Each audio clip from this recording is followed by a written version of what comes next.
মাঘ মাসে শুক্লপক্ষের পঞ্চমী তিথিতে অনুষ্ঠিত হয় এই সরস্বতী পুজো। তিনি হলেন বিদ্যার দেবী সরস্বতী।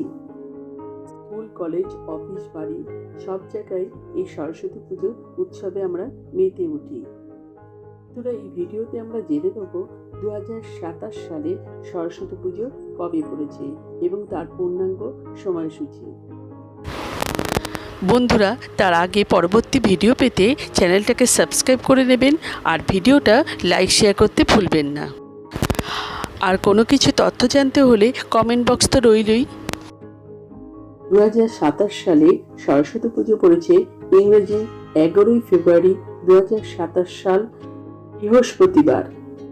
সরস্বতী পুজো বসন্ত পঞ্চমী তিথি শুরু হবে ইংরেজি 11ই ফেব্রুয়ারি 2027 সাল বৃহস্পতিবার ভোর 3:04 থেকে বসন্ত পঞ্চমী তিথি শেষ হবে ইংরেজি 12ই ফেব্রুয়ারি 2027 সাল শুক্রবার 3:18 পর্যন্ত। আমার আজকের ভিডিওটা যদি আপনারা উপকৃত হয়ে থাকেন তাহলে লাইক, শেয়ার এন্ড সাবস্ক্রাইব করবেন।